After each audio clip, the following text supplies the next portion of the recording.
Chapter 3, 1937. It was fitting that when Grant's Paramount contract finally expired, he was working, but not at Paramount.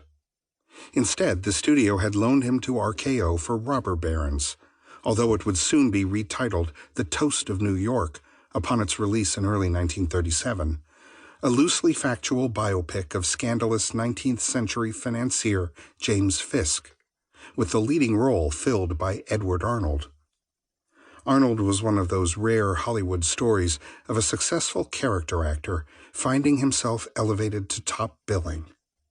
Although nearing 50 and heavy set, otherwise complimentary film fan magazines at the time cheerily described him as beefy and fairly fat.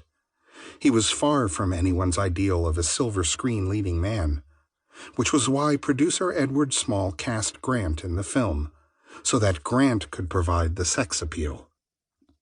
The production became a desultory ordeal, with constant script revisions.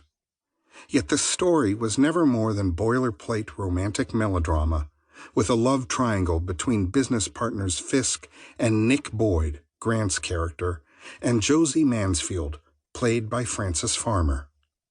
A mid-production change in directors added to the muddle, and the shooting dragged on from the scheduled 8 weeks to 15.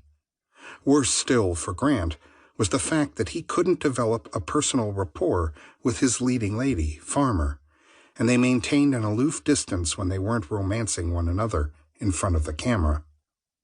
Amid filming The Toast of New York, 1937, Grant had one last bit of Paramount business to attend to. Although he had left the company's employ just days before, in early January, Grant returned to the studio as one of nearly 500 invited guests who feted Paramount Pictures co-founder and chairman of the board Adolph Zukor on his silver jubilee in the filmmaking industry. While Grant was disappointed that the studio had not agreed with his contract demands, necessitating his departure, he harbored no grudge, and he was genuinely appreciative of Zukor, B.P. Schulberg, and other studio executives.